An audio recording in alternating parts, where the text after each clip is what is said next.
ബോറടിക്കണം. രാവിലെ എണീച്ചിട്ട് ആരെങ്കിലും നാളെ പറഞ്ഞില്ലെങ്കിൽ ഒരു സമാധാനവും കിട്ടില്ല എനിക്ക്. ആരെങ്കിലും വന്നിരുന്നെങ്കിൽ.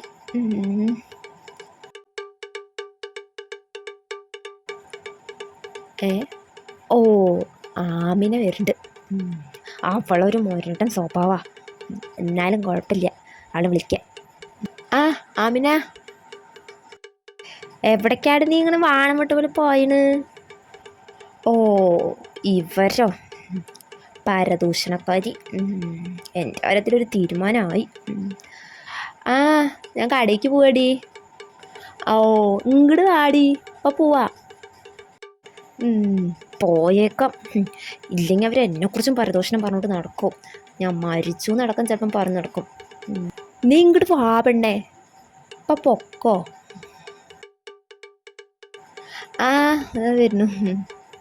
എന്താ ചെയ്യണ? അരി ചേറ്. ഞാനേ ചോറിന് കുറച്ച് അരി ചേർട്ടെ പറഞ്ഞിട്ടേ. നീ ഇരിക്കടി.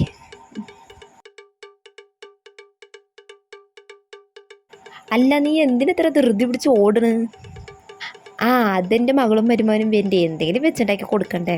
എന്തെങ്കിലും സാധനങ്ങൾ മേടിക്കട്ടെ പറഞ്ഞിട്ടേ കടയ്ക്ക്. മകളോ? അവൾക്ക് വിശേഷമൊന്നും ആയിട്ടില്ലല്ലോ. തുടങ്ങി. കല്യാണം കഴിഞ്ഞിട്ടിപ്പോൾ 10 വർഷം ആയില്ലേ? 10 വർഷമായി. ഡോക്ടറൊന്നും കാണിക്കണില്ലേ? എനിക്കൊന്നും അറിയില്ല. അവർക്ക് കുട്ടികൾ വേണമെങ്കിൽ അവർ ഡോക്ടറെ കണ്ടോട്ടെ. ഞാൻ ഒന്നും പറയാൻ പോകാറൊന്നുമില്ല. ഒരുപാടൊന്നും വേഗണ്ട. എൻ്റെ അമ്മേൻ്റെ മോൾ ഇതേപോലെ തന്നെയായിരുന്നു. കല്യാണം കഴിഞ്ഞിട്ട് കുറേ വർഷമായിട്ട് കുട്ടികളൊന്നുമില്ല. എന്നിട്ടിപ്പോൾ ഇതാ ഡോക്ടറിനെ കാണിച്ചു. 10-15 വർഷമൊക്കെ ആയി. എന്നിട്ടിപ്പോൾ എന്താ കാര്യം? കുട്ടികളുണ്ടാവണ്ടേ? ഡോക്ടർ കൈമലർത്തി. അതൊക്കെ അതിൻ്റേതായ സമയത്ത് തന്നെ കൊണ്ടേ കാണിക്കണം. ഇനിയിപ്പോൾ വൈകിക്കേണ്ടെന്ന് പറയാം അവളോട്. ഞാൻ പറയാനുള്ളത് പറഞ്ഞു. ഒരു മോഞ്ഞെത്തി. അല്ലടി, ആർക്കാ കുഴപ്പം? അവനിക്കത് അവൾക്കാ? എനിക്കറിയില്ല താത്ത.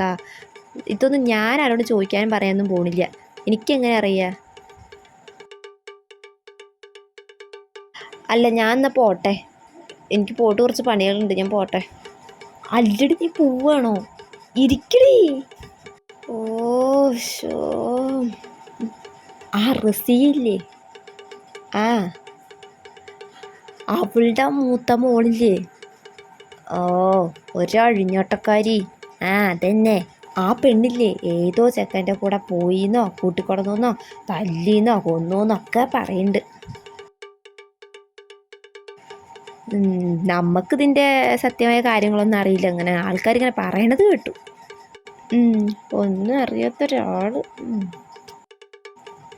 എന്താ പത്ത പെമ്പിള്ളാരുടെ ഒരു മട്ടും പാവും.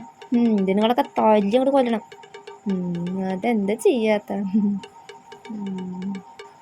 അതന്നെ,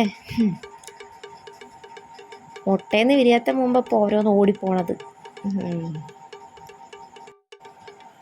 അല്ല, നിങ്ങളുടെ മോൾ ഇതുപോലെ പഠിക്കാൻ പോയിട്ട് ഒളിച്ചോടിപ്പോയതല്ലേ? അത് മറന്നിട്ടില്ലല്ലോ അല്ലേ?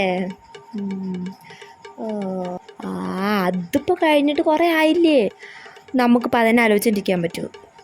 അതിപ്പോൾ കഴിഞ്ഞിട്ട് എത്ര വർഷമായി? എന്നാലും ഇപ്പം എന്താ അവൾ അന്തസ്സായിട്ടാണ് ജീവിക്കുന്നത്.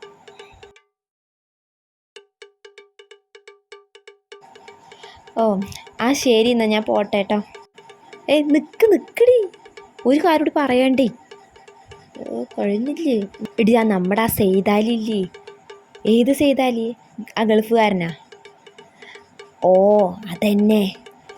അവനിപ്പോൾ 5 വർഷമായിട്ട് ഗൾഫിലാണല്ലോ. വരവൊന്നുമില്ലല്ലോ. അവൻ്റെ പെണ്ണി ആ ടൈലറുകാരൻ അഫ്സലിൻ്റെ കൂടെ എത്ര. എന്താ ഒരു കഷ്ടം. എന്താ ഈ നാട്ടിൽ നടക്കുന്ന ഓരോ കോലങ്ങൾ. വയ്യ. അവൻ അവളുടെ വീട്ടിൽ നിന്ന് രാത്രി പിടിച്ചോന്നോ കണ്ടുവെന്നോ അതൊക്കെ ആരൊക്കെയോ കണ്ടു എന്നൊക്കെ പറയുന്നുണ്ട്. പെണ്ണെ, നമുക്കൊന്നും അറിയില്ല. അപ്പം നീ ഇതൊന്നും അറിഞ്ഞിട്ടില്ലേ? ഈ നാട്ടിൽ നീ മാത്രമേ ഉണ്ടാവുള്ളൂ ഇതൊന്നും അറിയാത്തത്. ശരി, ഞാനെങ്ങനെ അറിയാനാ? ഈ വീട്ടിൽ നിന്ന് പുറത്തേക്ക് ഇറങ്ങാത്ത ഞാനെങ്ങനെ അറിയാനാ? ഞാനൊന്നും അറിയലില്ല. ഇതൊക്കെ നാട്ടിൽ പാട്ടാടി പെണ്ണേ. ഞാനിപ്പോൾ പുറത്തിറങ്ങിയിട്ടാ. ഞാൻ ഈ വീട്ടിലിരുന്നാൽ തന്നെ എല്ലാം അറിയും. കുറേ വർഷമായത്രടി ഇത് തുടങ്ങിയിട്ടേ. ആ ചകൻ ഗൾഫിലേക്ക് പോണതിന് മുമ്പും ഉണ്ട് ഇത്രേ. ഒരു കുട്ടിയുണ്ട്. അപ്പം അതാരെന്ന് നമുക്ക് വല്ലതും അറിയോ?